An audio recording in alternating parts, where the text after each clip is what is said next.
हाँ जी बेटा, अपना नैक्सट टॉपिक है। हाले तक जो आप चैप्टर दे विच स्टडी किया है, आप डिस्कवरी ऑफ इलैक्ट्रॉन और cathode rays and discovery of proton और एनोड रेज। ठीक है, मीनस हाले तक आप दो सब एटॉमिक पार्टिकल्स बारे पढ़िया, इलैक्ट्रॉन्स and protons.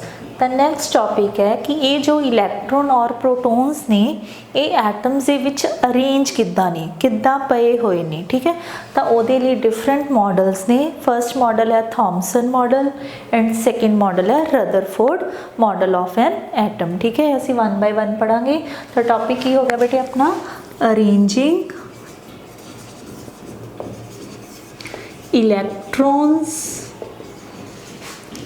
and protons in an atom।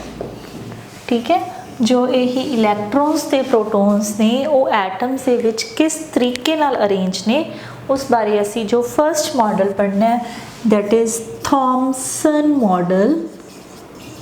Thompson model of an atom. ठीक है, तो सब तो पहला बेटा जो एटम का मॉडल प्रपोज किया गया सी दैट वाज बाय थॉमसन।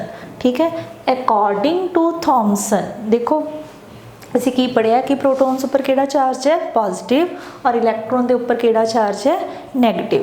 तो according to Thomson positive charge of an atom is uniformly distributed. positive charge of an atom is uniformly distributed। हाँ जी बेटा, यूनिफॉर्मली का मतलब होता है सेम। ठीक है, uniformly distributed over all the atom. जो एटम है उसके उपर बिल्कुल एक तरह नाल जो पॉजिटिव चार्ज है वो डिस्ट्रीब्यूट होया होया है। हुण तुहानूं 9th या 10th दे विच बेटा जदों भी असी एटम ड्रॉ करते हैं तो एटम की शेप असी की रखते हैं राउंड। ठीक है, actually atom is suppose to be spherical in nature. अच्छा, स्फेरिकल और सर्कुलर इन्हां च भी फर्क हुंदा है बेटा। सर्कुलर का मतलब हुंदा है राउंड शेप बट हॉलो, जिद्दां तुसी कोई रिंग लै लो। ठीक है, स्फेरिकल का मतलब हुंदा है राउंड शेप बट फिल्ड, जिद्दां कि तुसी कोई बॉल की गल करो। तो जो एटम है उसकी शेप की है स्फेरिकल। तो according to Thomson this is an atom, ये कोई भी एटम हो सकता है और इस पूरे एटम के ऊपर जो पॉजिटिव चार्ज है it is uniformly distributed. Means सारे दे ऊपर पॉजिटिव चार्ज सेम तरीके नाल डिस्ट्रीब्यूट होया होया है। ठीक है, लाइक दिस। असी नहीं कह सकते कि कितने पॉजिटिव चार्ज घट है या कितने पॉजिटिव चार्ज ज़्यादा है। ठीक है, और हुण असी ये भी पढ़िया है कि on the whole atom is neutral. ठीक है, मीन्स जिन्ना ये उपर पॉजिटिव चार्ज है एग्जैक्टली उन्ना ही ये उपर की चार्ज होएगा नैगेटिव। तो नैगेटिव चार्ज हुंदा किस करके बेटा ड्यू टू इलैक्ट्रॉन। तो थॉमसन की कह रहा है कि मान लो कि ये तुहाडा कोई एटम सी जिस दे विच पॉजिटिव चार्ज बिल्कुल इक्वली डिस्ट्रीब्यूट होया होया है। ठीक है, तो कहते according to the charge of protons electrons भी ये विच किते किते पए हुए ने। ठीक है, यूनिफॉर्मली वर्ड नहीं यूज़ करना इलैक्ट्रॉन्स लिए। Electrons are also present according to the charge of the protons. मान लो इत्थे मैं 50 प्रोटोन्स बनाए है 50 तो इत्थे मैनू 50 इलैक्ट्रॉन्स ही दिखाने पैणगे because on the whole atom is neutral. ठीक है, तो बेटा जिहड़ा ए वाला मॉडल है इस दे दो मेन नाम दिते गए, दो भी नहीं तीन। फर्स्ट है सिंपल पुडिंग मॉडल या दूसरा नाम दिता गया इसनों raisin pudding model and third नाम दिता गया बेटा इसनों वाटरमैलन मॉडल। हाँ जी, तो तुसीं इहदे विचों किहड़ी चीज़ खाई हुई है बेटा? पुडिंग। पुडिंग का मतलब होंदा है कोई भी स्वीट डिश जिहड़ी असीं रोटी तो बाद कोई भी मिठी चीज़ खाने आ, ठीक है। रेजिन पुडिंग, रेजिन का मतलब है उहदे विच असीं कुछ ड्राई फ्रूट पाया होया है। वाटरमैलन जिसनों तुसीं तरबूज कहने हो, तो तुसीं सब तो पहला तरबूज की एग्जाम्पल लवो। जदों असीं तरबूज नूं कट्टदे आ तो यूनीफॉर्मली रैडिश हुंदा है। इट मीनस वो यूनीफॉर्मली रैडिश का मतलब है कि ये ऊपर पॉजिटिव चार्ज यूनीफॉर्मली डिस्ट्रीब्यूटेड है। तो ये किते किते की पे होंगे ने बेटा ब्लैक कलर्ड सीड्स, वो बीज। तो इस करके कहते ये जो मॉडल है वाटरमैलन की तरह लगता है, इस करके इसका एक नाम दिता गया watermelon model. Raisin pudding, raisin pudding का मतलब है कि असी खाना खाने तो बाद हलवा बनाया, that is pudding. Simple pudding sweet dish है। पहला असी हलवा बना लिया, उन्होंने किसी बर्तन च पा लिया यूनीफॉर्मली, और दे उपर असी कुछ ड्राई फ्रूट स्प्रैड करता, ठीक है। तो उस करके उसका नाम की पै गया रेजिन पुडिंग मॉडल, ठीक है।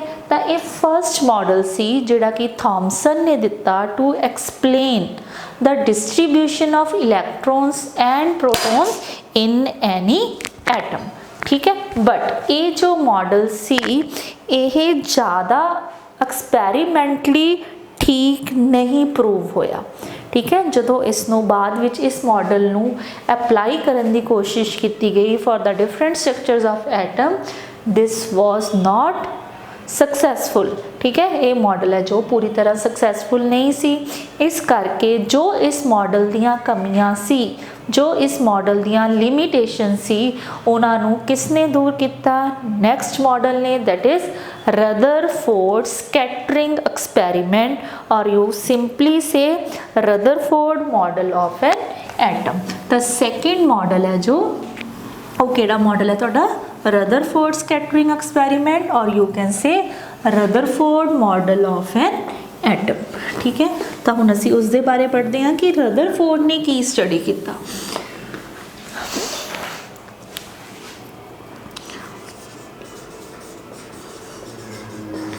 Rutherford model of an atom,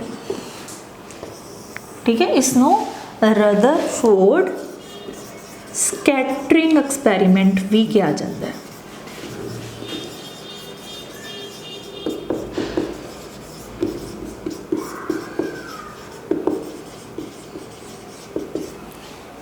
ठीक है बेटा। तो देखो रदरफोर्ड ने जो अपना प्रैक्टिकल किया उसका सैटअप की सी? सब तो पहला बेटा जिदा कि असी रेडियो एक्टिविटी दे विच पढ़िया कि उन्होंने अगेन एक रेडियो एक्टिव सबसटेंस लिता, ठीक है। ये रेडियो एक्टिव सबसटेंस जो रेडिएशंस एमिट करेगा, असी पहला वाले लैक्चर च पढ़िया है कि रेडियो एक्टिव सबसटेंस 3 तरह दी रेस एमिट करते हैं, अल्फा, बीटा एंड गामा, ठीक है। तो ये रेडिएशंस एमिट करेगा, इन्हां दे विच्चों सिर्फ उन्होंने किहड़ियां रेज नूं यूज़ किया बेटे? अल्फा रेज नूं, ठीक है। तो मान लो कि इहदियां जो अल्फा रेज ने, तो एक इत्थे की लगी हुई है लेड प्लेट विद 1 होल या विद 1 स्लिट। तो ये रेडिएशंस इत्थों निकल जाएंगियां। तो इन्हां रेडिएशंस नूं उन्होंने एक मैटल दे उपर बंबार्ड किया। की किया? बंबार्ड। बंबार्ड का मतलब होंदा बेटे बहुत हाई स्पीड ते किसी चीज़ के उपर जाके टकराना। तो उन्होंने एक सर्कुलर शीट लिती, circular sheet made up of gold. तो गोल्ड भी एक मैटर है, यदा मतलब ये भी गोल्ड के एटम्स होंगे। तो एक सर्कुलर शीट ऑफ गोल्ड और उसकी साइड ते बेटे एक होर कोटिंग की, जिहड़ी की कोटिंग बनी हुई सी जिंक सल्फाइड, जिंक सल्फाइड। तो देखो हो की रहा है, जदों ये यूरेनियम रेज एमिट करता है तो इस विचों सिर्फ किहड़ियां रेज यूज़ कीतियां उन्होंने अल्फा रेज। तो उन्होंने की नोटिस किया कि कुछ दा अल्फा रेज, कुछ नहीं एक्चुअली इस काफ़ी जो अल्फा रेज सी वो सीधियां ही निकल गई। ठीक है, कुछ अल्फा रेज की डिफ्लैक्शन हुई थ्रू स्मॉल एंगल्स और कुछ अल्फा रेज की डिफ्लैक्शन हुई बाय लार्ज एंगल्स। देखो तीनों चीज़ां तुहानूं सुनन थोड़ियां टफ लग रही होंगियां। जदों रदरफोर्ड ने एक्सपैरीमेंट कंडक्ट किया बेटा उन्होंने यूज़ की किया है एक radioactive substance placed in a lead block. उस तो बाद एक प्लेट यूज़ की है that is again made up of lead. ये भी की है तुहाडा लेड ब्लॉक। ठीक है, तो इस जो जड़ियाँ अल्फा रेज हुण आपां प्रीवियस लैक्चर स्टडी कर चुके हैं कि जो अल्फा रेज हुंदियां ने that is equal to 1 helium particle. ठीक है बेटा, हीलियम पार्टिकल का मतलब है इसका जिहड़ा चार्ज है that is +2 and it has mass +4 sorry plus नहीं 4। ठीक है बेटा, हुण ये अल्फा रेज जो इस गोल्ड की शीट के उपर जाके टकरांदियां ने उस दे पिछे आपां एक लगाई हुई है जिंक सल्फाइड की कह लो शीट। बेटा जदों ये रेज के उपर जाके टकरा रही ने, ठीक है, तो इस जिंक सल्फाइड की जो शीट है उसके उपर कुछ कुछ पॉइंट्स नज़र आते हैं। उन्होंने पॉइंट्स को कहा जाता है सिंटिलेशंस। की कहा जाता है? सिंटिलेशंस। तो इत्थे बेटे एक कैमरा लगा के इस चीज़ को ऑब्जर्व किया जाता है, इसनों देखा जाता है। ठीक है, तो जदों रदरफोर्ड ने इस चीज़ को देखा तो उन्हें किहड़ियां मेन 3 चीज़ां यूज़ कीतियां सॉरी देखियां ने। फर्स्ट पॉइंट है most of the alpha particles. बेटा ये हैगियां ने तुहाडियां ऑब्जरवेशंस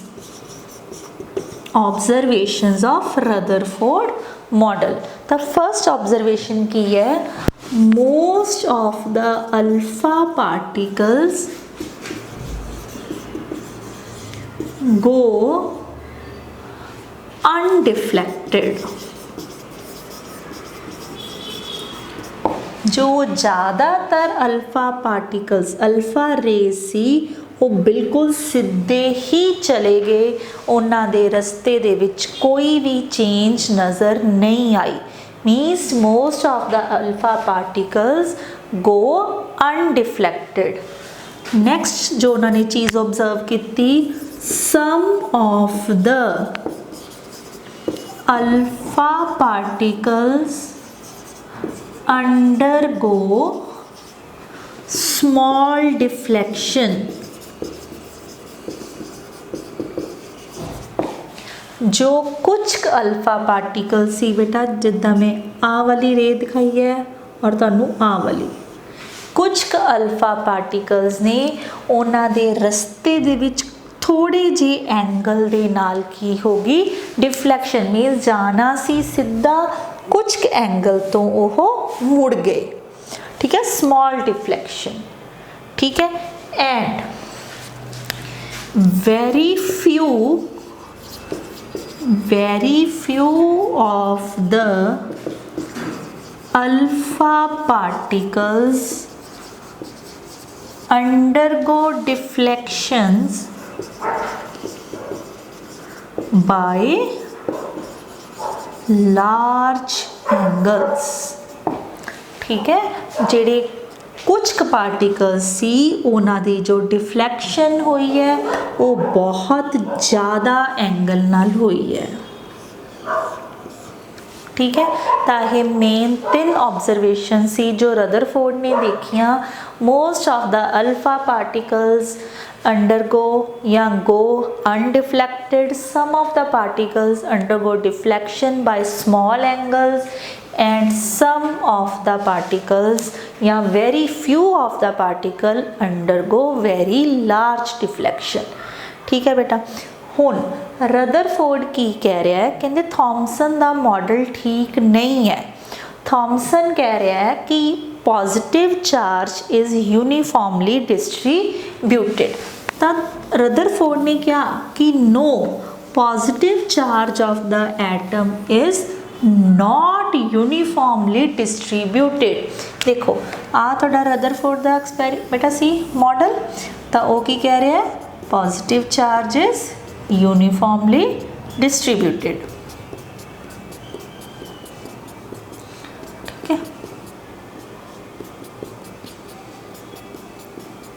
लाइक दिस। हुण अगर इत्थे अल्फा पार्टिकल्स आके इहदे नाल टकरा रहे ने, अल्फा अल्फा अल्फा दे उपर भी बेटा किहड़ा चार्ज है, पॉजिटिव। ठीक है, और इस दे विच इलैक्ट्रॉन्स भी पए ने। ठीक है बेटा, हुण जदों पॉजिटिव पॉजिटिव दे नेड़े जाऊगा तब पॉजिटिव ने उसनों रिपेल करना है ते नैगेटिव ने उसनों अट्रैक्ट करना है। ठीक है, की होना चाहिए सी, पॉजिटिव की करूगा रिपेल ते नैगेटिव की करूगा अट्रैक्ट। ठीक है, तो वो कहते कि जेडे अल्फा पार्टिकल सी उन्हां नूं सीधे ही निकल जाना चाहिए सी, दे शुड गो अनडिफ्लैक्टेड। ठीक है, या तुसी वैसे भी देखो बेटा, मान लो कि कोई ना कोई अल्फा पार्टिकल किसी पॉजिटिव के नेड़े चला भी गया। ठीक है, तो इधर भी इनू पॉजिटिव खिंच रहा है।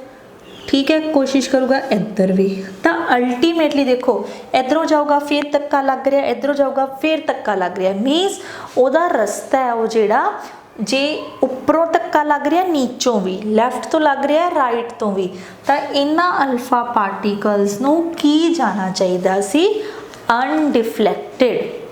पर सारे पार्टिकल्स अनडिफ्लैक्टेड नहीं जा रहे, कुछ पार्टिकल्स च स्मॉल डिफ्लैक्शंस हो रही ने ते कुछ पार्टिकल्स दे विच लार्ज डिफ्लैक्शंस भी नज़र आई हैं।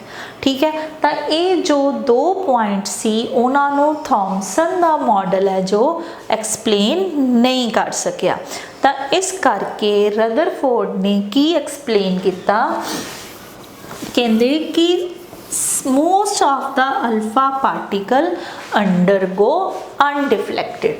तो उन्होंने अपने पहले पॉइंट नू एक्सप्लेन करने की कोशिश कर रही है। ठीक है, तो आप इस डायग्राम नू थोड़ा जा सिंपल करके बनाने हैं।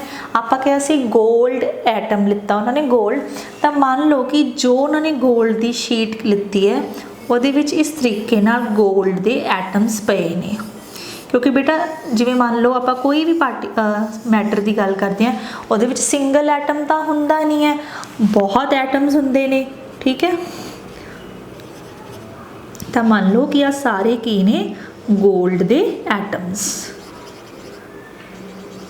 ठीक है बेटा, तो इधर की आ रही ने इन्हां कोल अल्फा रेज,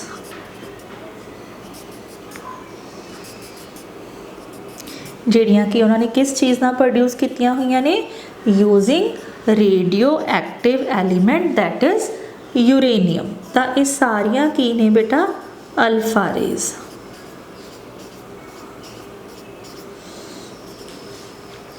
तो वो की कह रहे हैं, most of the alpha particles undergo undeflected, means काफ़ी सारिया रेस तो बिना डिफ्लैक्शंस तो ही निकल गईयां, बिल्कुल सीधियां निकल गईयां। ठीक है, इट मीनस फर्स्ट पॉइंट नूं उन्होंने किवें एक्सप्लेन किया है, कहते उन्होंने रस्ते कोई चेंज नहीं आई, वो स्ट्रेट ही निकल गईयां। तो according to the Rutherford, most of the space present in the atom is empty, खाली है। तो फर्स्ट पॉइंट में एक्सप्लेन किया, since most of the alpha rays go undeflected, so large space of the atom is empty.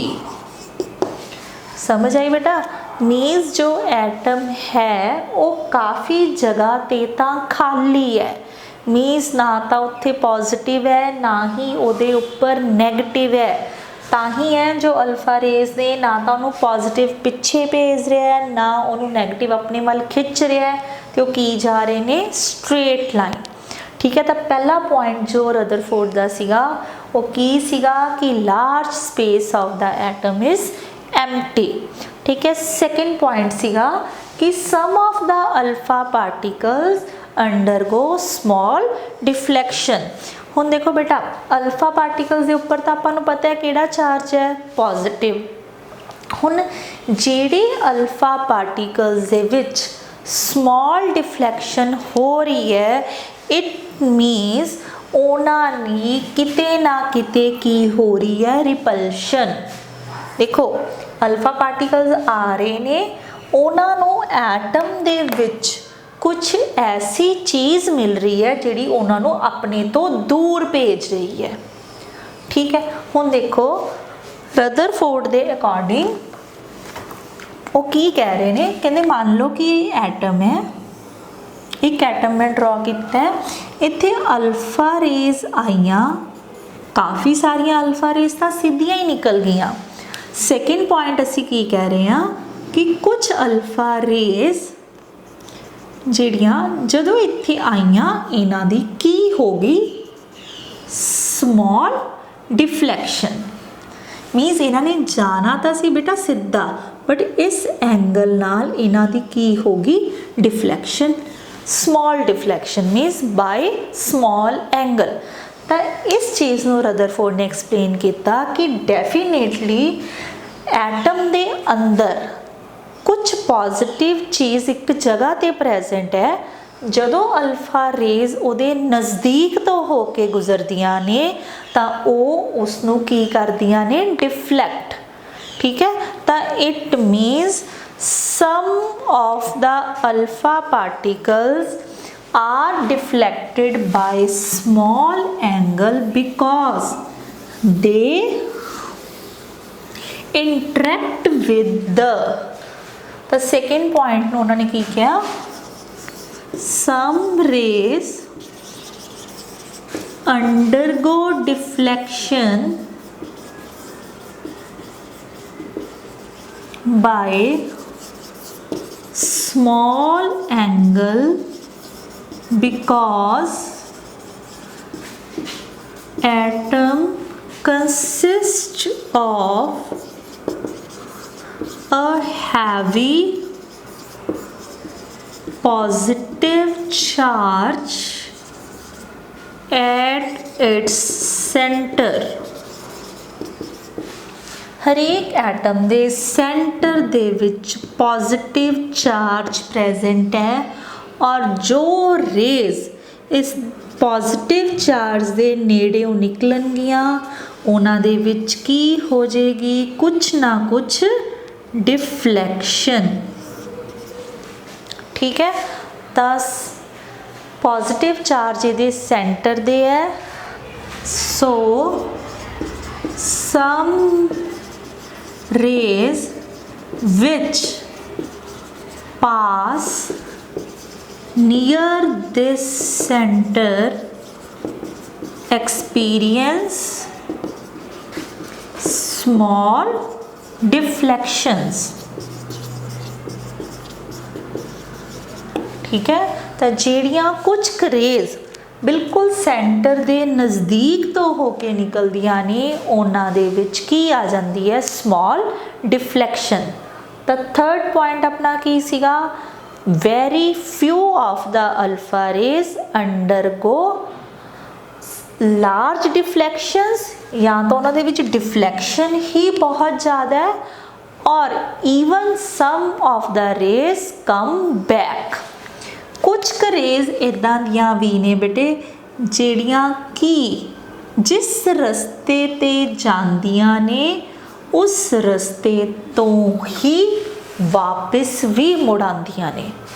कुछ rays, very few of the rays undergo deflection by large angle और even by 180 degree angle. 180 का मतलब है इत्थे जाके टकराइयां उसे angle ते exactly वापस आ गईयां। तो ये किहड़ियां रेज होणगियां बेटा, जिहड़ियां कि डायरैक्टली उस सेंटर दे नाल जाके टकरानगियां। So strong deflection shows that, third point की है, स्ट्रॉन्ग deflections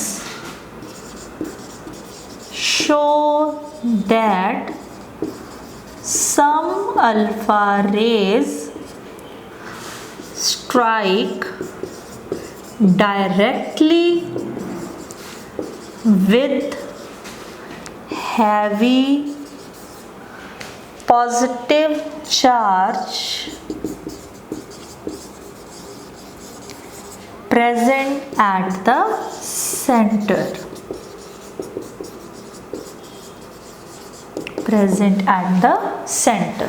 ਤਾਂ ਇਹਨਾਂ ਤਿੰਨ ਪੁਆਇੰਟਸ ਨੂੰ ਰਦਰਫੋਰਡ ਨੇ ਸਕਸੈਸਫੁਲੀ ਐਕਸਪਲੇਨ ਕੀਤਾ ਕਿ ਕਿਉਂ ਜ਼ਿਆਦਾਤਰ ਰੇਜ਼ ਅਨਡਿਫਲੈਕਟਡ ਚਲੀਆਂ ਜਾਂਦੀਆਂ ਨੇ, ਬਿਕੋਜ਼ ਰਦਰਫੋਰਡ ਦੇ ਅਕੋਰਡਿੰਗ ਐਟਮ ਦੇ ਵਿੱਚ ਬਹੁਤ ਸਾਰੀ ਜਗ੍ਹਾ ਖਾਲੀ ਹੈ।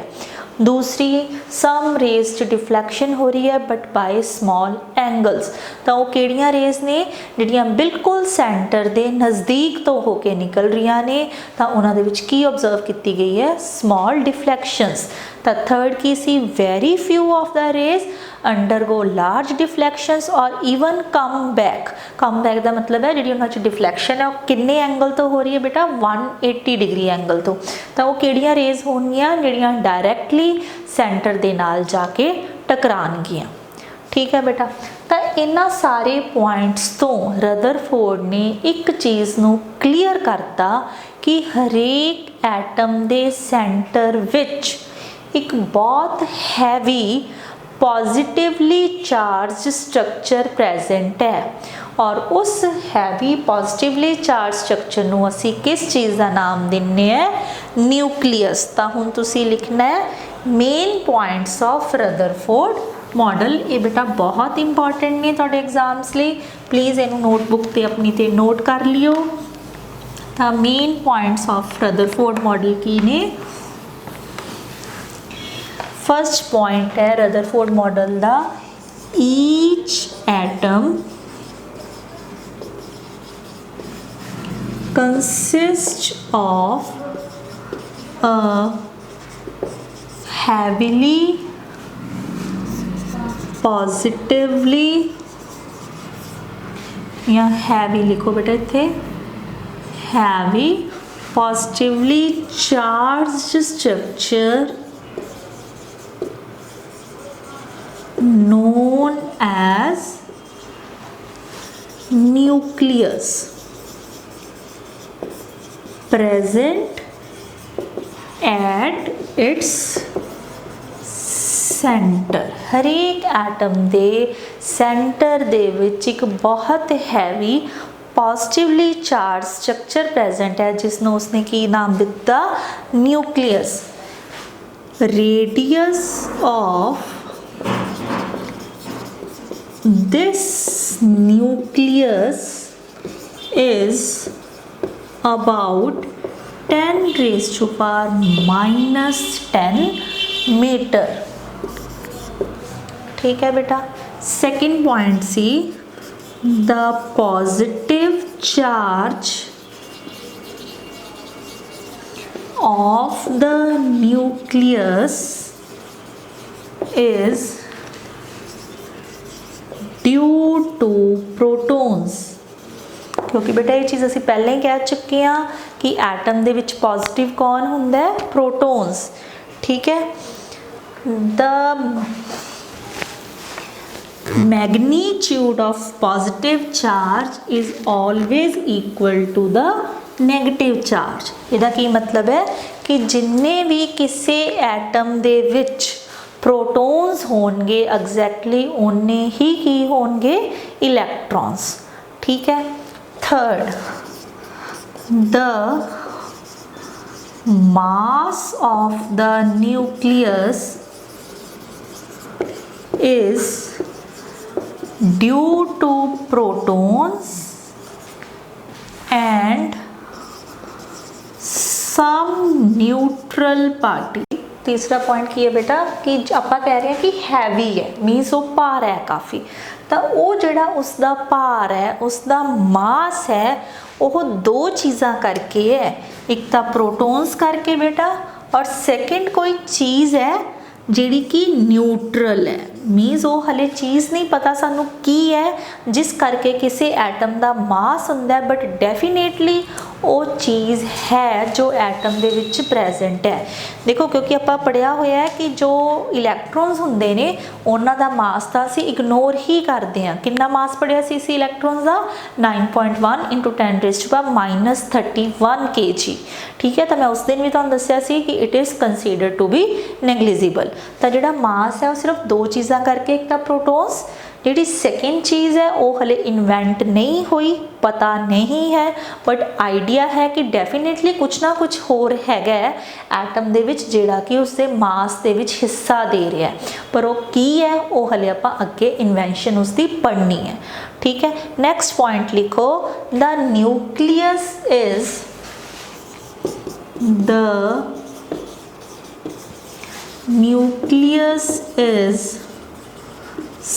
surrounded by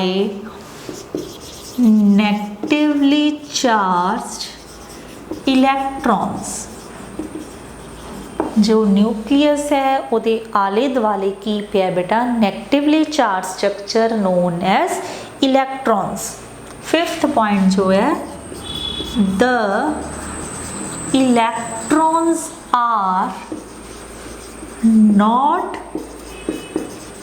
stationery. स्टेशनरी का मतलब है बेटे वो एक जगह ते रुके हुए नहीं हैं but they revolve around the nucleus. वो हमेशा न्यूक्लियस के आले दुआले घूमते रहते हैं। ठीक है, तो हुण इस मॉडल नूं कंपेयर किया गया सोलर सिस्टम नाल, जिन्होंने तुसी पंजाबी की कहते सी सूरजी परिवार। तुसी हुण इमेजिन करो सूरजी परिवार दे विच सेंटर च कौन हुंदा बेटा, सन, ते प्लैनेट्स उहदे आले दुआले हमेशा रिवॉल्व करते रहते हैं। तो रदरफोर्ड भी की कह रहा है, एक एटम के सेंटर च की है न्यूक्लियस, ते इलैक्ट्रॉन्स उहदे आले दुआले हमेशा की है रिवॉल्व करते रहते हैं। ठीक है, नैक्सट पॉइंट सीगा, the इलैक्ट्रॉन्स and protons are held together by electrostatic forces of attraction। बेटा देखो प्रोटोन्स उपर पॉजिटिव चार्ज है तो इलैक्ट्रॉन्स उपर नैगेटिव चार्ज है। इसका मतलब प्लस तो माइनस हो गया, तो प्लस तो माइनस के जिहड़ियां फोर्सिस लग रही ने उन्होंने फोर्सिस नूं किहड़ा नाम दिता उन्होंने, इलैक्ट्रोस्टैटिक फोर्सिस ऑफ इंट्रैक्शन। ठीक है, सेवंथ है, most of the space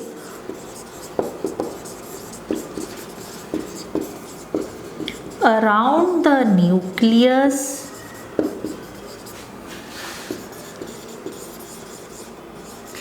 in any atom is empty। जो ज़्यादा जगह है किसी भी एटम दे विच अराउंड द न्यूक्लियस वो की है, खाली है। ठीक है बेटा, ये मेन जो पॉइंट्स सीगे Rutherford model of an atom.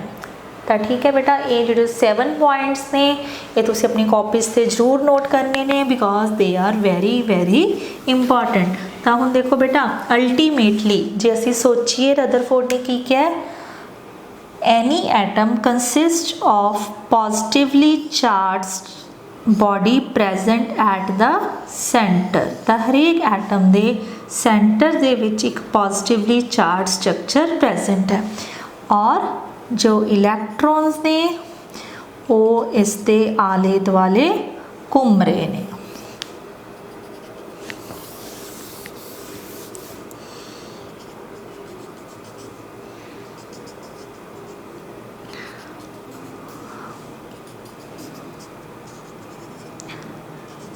ठीक है बेटा, तो this was the model of Rutherford.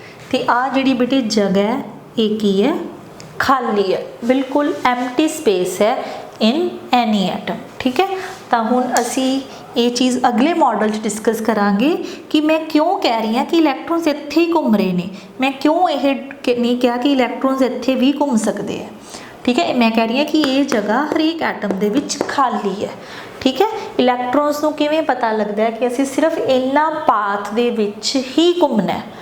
ठीक है, तो ये कमी है रदरफोर्ड मॉडल की, जिसनों फिर अगे दूर करेगा next model, that is your Bohr model of an atom. But Bohr model of an atom तक पहुँचने तो पहला असी जो इत्थे एक वर्ड यूज़ किया है कि mass of the nucleus is due to protons and some neutral particles. और न्यूट्रल पार्टिकल्स किहड़े ने और उन्हां दा आइडिया किस साइंटिस्ट ने किस तरह दिता, वो असी अपने नैक्सट लैक्चर दे विच डिस्कस करांगे। और बेटा अगर तुहानूं किसी भी तरह की कोई भी प्रॉब्लम है regarding chemistry, then please you can share your problems in our chemistry group. ठीक है, लेक्चर सुन लो अपना क्लास वाले ग्रुप के विच, और अगर कोई प्रॉब्लम है तो बेटा जरूर कैमिस्ट्री ग्रुप के विच शेयर करो ताकि अगे जाके आप उस चीज़ को इंप्रूव कर सकीए। ठीक है बेटा, थैंक यू।